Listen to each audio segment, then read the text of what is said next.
We would request President Korea Transport Institute, Chang to please continue with the keynote address and the presentation. Okay, it's very nice to see you again. Let me continue. Next page. Here now, let me begin to talk about transport challenges with ICT advancement, more specifically, how advancements in ICT technology affect our transport policy. Firstly, I would like to mention a little about today's developing countries' transport situation. They are suffering from serious urban transport problem due to earlier motorization with significantly rapid urbanization. The rate of global urbanization was over 50% in 2008, and it is predicted to reach over 70% in 2050.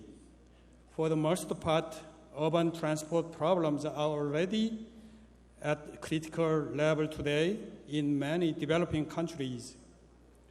Nevertheless, earlier motorization in developing countries is aggravating the situation without proper measures. When it comes to transport mode transition in developing countries, bike use was prevalent in the past. Nowadays, motorcycles are replacing bicycles and are filling the street. With an increase of national income, these motorcycles would be replaced again with passenger cars. This will give us a chaos on the urban environment. Then what should be considered as timely appropriate solutions for this situation? Here I am going to propose 3 issues for that answer. Firstly, I'd like to emphasize that our efforts should be focused on promoting well-timed urban public transport system centered on transit-oriented development policy. The second one is that ICT technologies should be introduced in order to solve urban transport issues as much as possible. Thirdly, I would like to suggest the early realization of a green transport system. It's needless to say that building low-carbon green transport system is important and urgent. If we make such efforts for green transport system earlier, we could save significantly social cost in the future. Among these 3 alternatives, today I am going to focus on the application of ICT technology to the public transportation. Now, I would like to introduce some Korean case where public transport could improve its attractiveness and competitiveness by integrating ICT. What has ICT changed in public transport in Korea? First of all, it is silence. You don't need to hear loud chatting voices in public transport modes. They don't make noise in a metro or bus anymore because they are very busy with concentrating on their mobile phones or smart devices. So we can enjoy now very quiet atmosphere of public transport. I don't know whether this change is positive or negative for our lives of humanities. Anyway, I can say that it is noise cancelling effect of ICT development. And also, you don't have to clean the waste of newspapers out from the metro anymore because they get information in real time from their smartphone on hand. As you know well, public transport reform in Seoul, in Korea, was successfully done in 2004. Bus transportation has improved as the BRT system offers speedy and convenient bus services. And advances in ICT have made it possible to conveniently use transport cards. The users of these cards feel further satisfied as they can benefit from transport discounts. After the reform, public transport ridership in Seoul has continuously increased as public transport is getting more attractive and competitive, resulting from improved punctuality and better fare system. Besides, there is another important factor. It is just the utilizing time. Time spent in public transport is no longer wasted time, as it is now used for entertainment as well as work, thanks to ICT advancement. Third, public transport riders are now spending their time in rather productive and enjoyable ways. They could check emails and respond or engage in entertainment, such as watching TV programs or playing games with their mobile devices.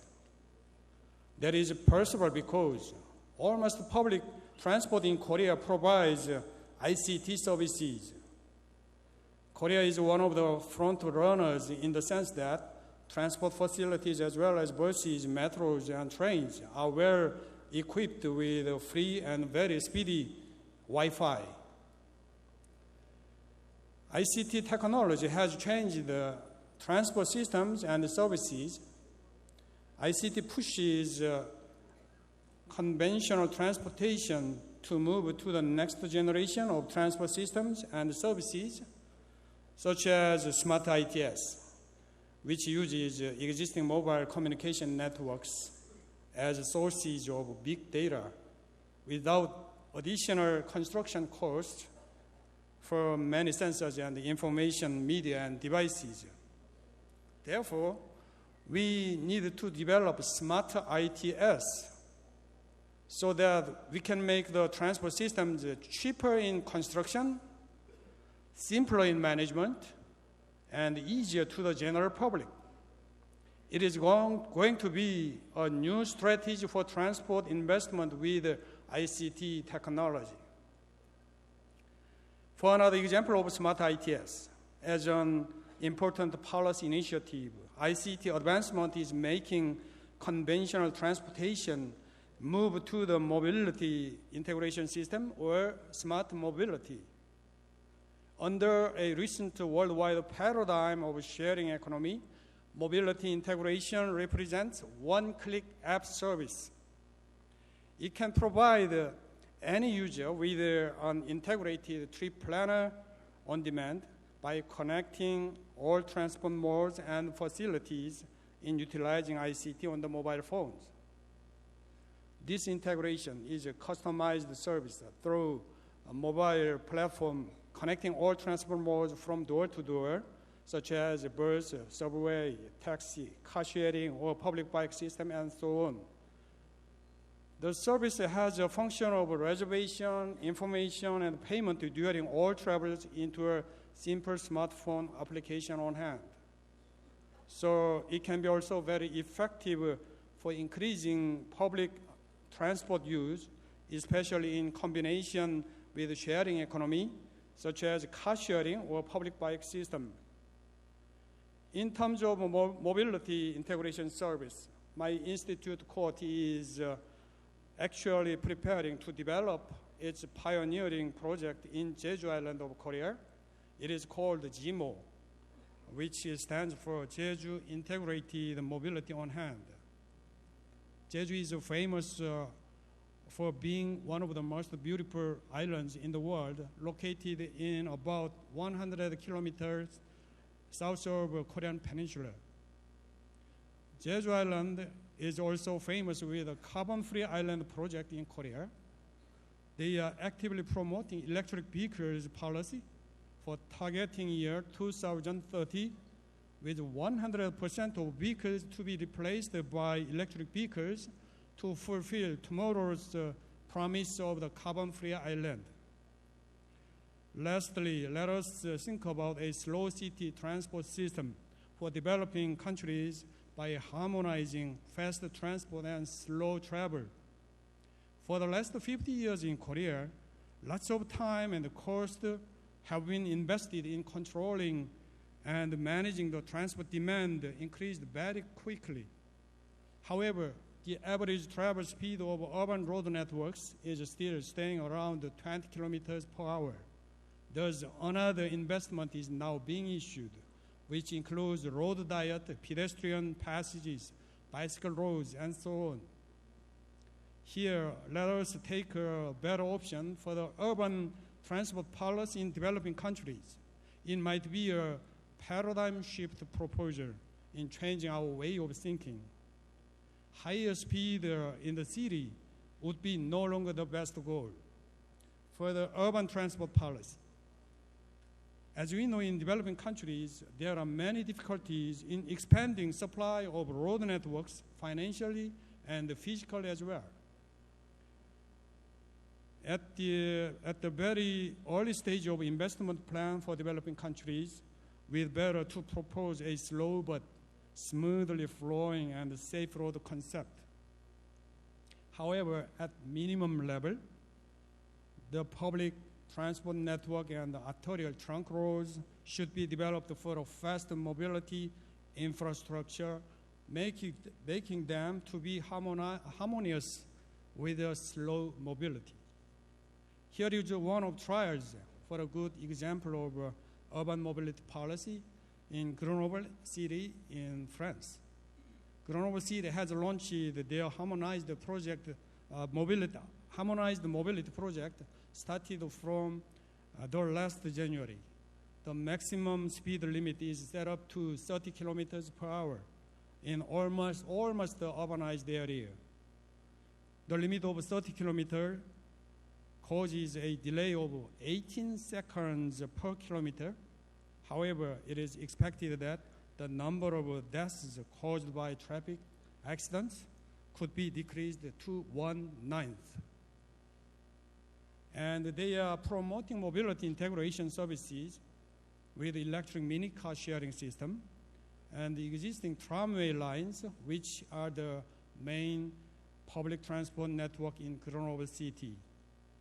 As it leads to a reduction of the use of private cars, it alleviates chronic traffic congestion and decreases greenhouse gas emission.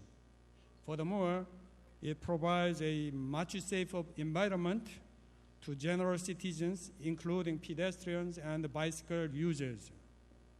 Why not these kinds of policies for developing countries? For now, for today. In closing, my topic might be considered for low cost and high effective alternatives on transport investment for developing countries. Actually, these subjects are also being actively handled for research items in my institute for improving Korean national transport system. My Institute of Koti has about 330 researchers and staff in all transport fields, such as highway, railway, urban transport, aviation, logistics, transport database, and transport technologies. I hope we could share our expertise and experiences with all of you together in order to globally improve urban transport system and to develop transport policies. Once again, I'd like to express my sincere gratitude to the Ministry of Urban Development and the Institute of Urban Transport for organizing this conference and giving me a good chance to speak here as well. Thank you very much for your attention. Thank you.